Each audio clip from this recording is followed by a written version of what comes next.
Good evening, everyone. Today I am going to discuss Marxist elements in hard times.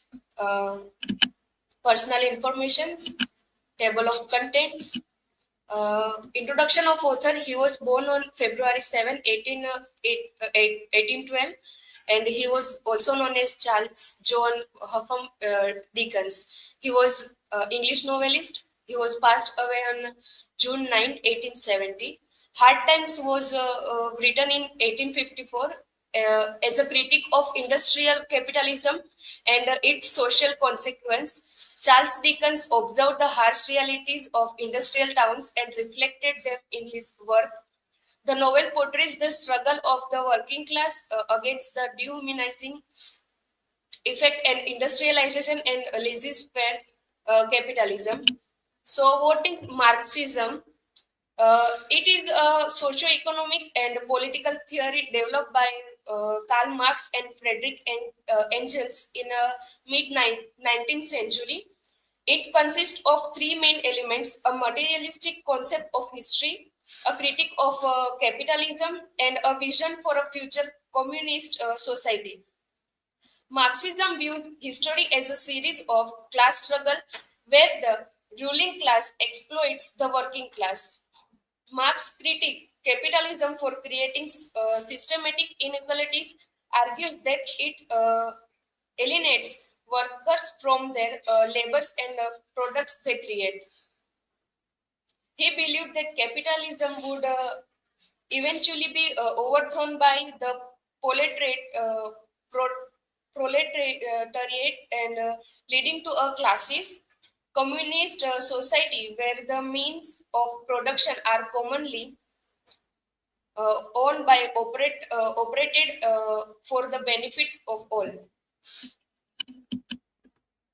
The Industrial Revolution and a Victorian context. Industrial Revolution led to class division, bourgeoisies, which are known as capitalists, and proletariats as workers. Rise of factories diminished individuality, treating workers as mere hands. Dickens paints Coketown as a grim industrial city filled with interminable smoke and monotonous factories. It symbolizes the degradation of both the environment and humanity due to industrialization. In the novel, we can see that the uniform red brick buildings, identical in structure and purpose, represents the mechanical and dehumanizing nature of industrial capitalism. Class struggle, Coketown, symbol of industrial capitalism, smoky, monotonous, and oppressive. The working class, represented by Stephen Blackpool, who embodies the struggle of the proletariat, poverty, alienation, and lack of rights. Stephen appeals to his employer Bounderby to seek a solution for his miserable marriage. Bounderby dismisses him and mocking him and declaring that poor people are responsible for their own misery. This illustrates the exploitation of lack of empathy the Bounderby show towards the Stephen. When also we can see that when Stephen refused to join workers union, believing that it will create more conflict, his fellow workers expel him from there. This even highlights the complexities of class struggle, showing that even within the uh, proletariat, unity can difficult to achieve.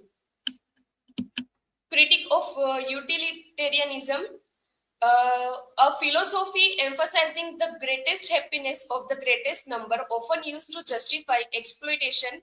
Mr. Gradgrind embodies utilitarian principle, valuing facts over the emotion and individuality. Dickens critiques how utilitarianism serve the interest of the ruling class while ignoring the needs of worker. Great Grind humiliates CC, a circus performance daughter for not being able to define a horse scientifically. Meanwhile, Bitzer, a model student, provides a cold, factual description of horse. These critics, the utilitarian emphasis on facts over individuality and emotional intelligence. Louisa raised under Great Grind's utilitarian principle marries with Bounderby out of duty for not her love. Her emotional detachment and unhappiness illustrate the failure of utilitarianism in fostering personal fulfillment. Alienation and exploitation. Alienation of labor workers like Blackpool are disconnected from the fruits of their labor, reduced to cogs in a machine.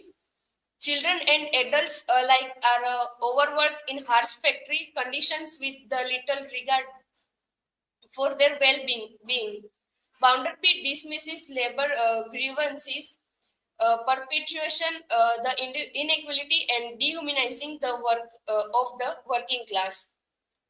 Stephen described his daily life in a factory as a muddle, reflecting the alienation and lack of purpose felt by worker under industrial capitalism.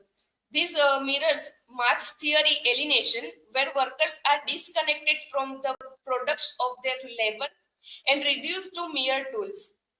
Dickens described the children of Croketown as prematurely aged by factory work. This represent of labor, especially of vulnerable groups like children under unchecked industrial capitalism. Stephen Blackpool as the Marxist symbol. He represents the oppressed working class, hardworking but powerless, rejected by both Borges, which is Bounderby, and his fellow workers, union leaders. His tragic fate highlights the injustice and hopelessness of the proletariat under capitalism. Despite his honest and hardworking nature, Stephen is trapped in a marriage with an abusive alcoholic wife. A divorce is inaccessible to the working class. This event symbolizes the lack of autonomy and justice afforded to proletariat under Victorian laws. After being falsely accused to theft and expelled by society, Stephen dies tragically in a shaft mine. His death is a powerful metaphor for the exploitation and abandonment of the working class in capitalist societies. Dickens' critique of capitalism.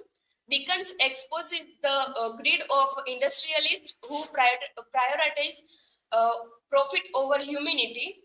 Criticism of laissez-faire economics, lack of government intervention leads to exploitation.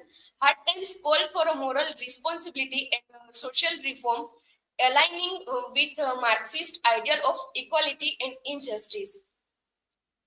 Bounderby claims to have risen from poverty through hard work, but it is revealed that his mother provided him with a comfortable upbringing. This exposes the hypocrisy of capitalists who promote the myth of meritocracy to justify their exploitations of the working class. The monotonous, polluted environment of Coketown reflect how capitalism erased individually and prioritized profit over well-being. In conclusion, Marxist elements in hard times are evident in Dickens' depiction of class consciousness, alienation, and the exploitation of labor.